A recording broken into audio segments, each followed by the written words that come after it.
ខ្សែជីវិតរបស់មនុស្សយើងម្នាក់តែងតែមានវាសនាខុសៗគ្នា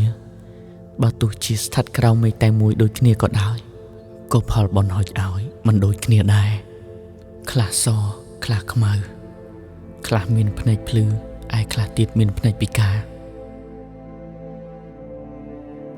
សម្រាប់ខ្ញុំជីវិតប៉ុណ្ណេះ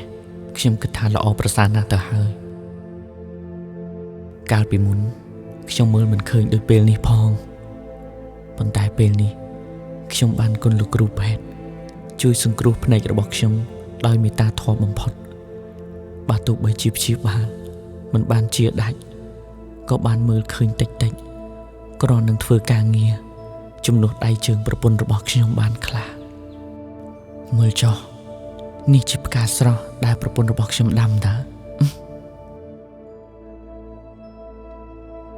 អស់ការងារនៅខាងក្រៅ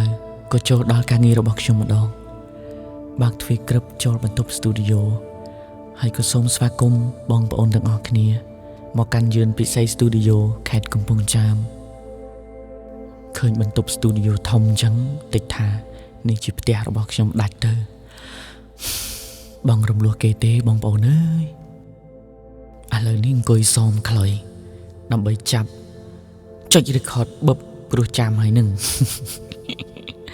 បាត់របស់គេទេបងប្អូនអើយគឺថាដាក់ចេញពីចិត្តហ្មងសំឡេងខ្លុយនឹងកំពុងតែធ្វើកំពុងតែគិតស្រាប់តែមេឃណែគឺថាអញខ្មៅងឹតមិនកើតទេ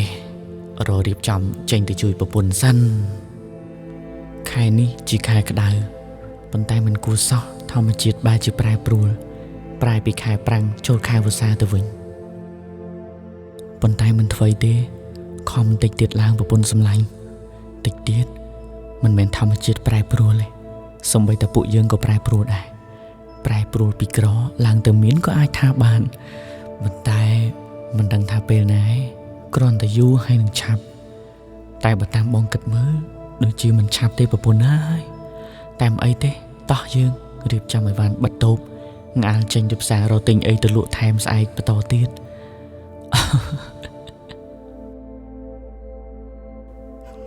ធ្វើដំណើរជាមួយកង់អគុយបងរំលោះមិនតាន់ដាច់របស់ខ្ញុំអើយទៅហើយបើសួរថា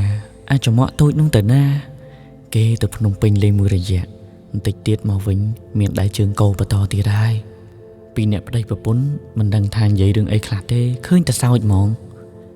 តាមដងផ្លូវកំពុងតែរលឹមស្រេចប៉ុន្តែមិនជាបញ្ហាកង់អគុយបងរំលោះយើងមានដបូលតើបើនិយាយពីចាយលក់បន្លែវិញរស់រាយផ្ដាំអស់ពីទិញបន្លែមកទិញត្រីងៀតនេះទិញយកទៅលក់ពេលព្រឹកជាមួយនឹងបាយហើយបើសួរថាមានអីខ្លះច្រើនណាស់ផ្សារធម្មតារំអស់គ្រាន់តែថាពួកខ្ញុំទិញបន្តិចអញ្ចឹងណា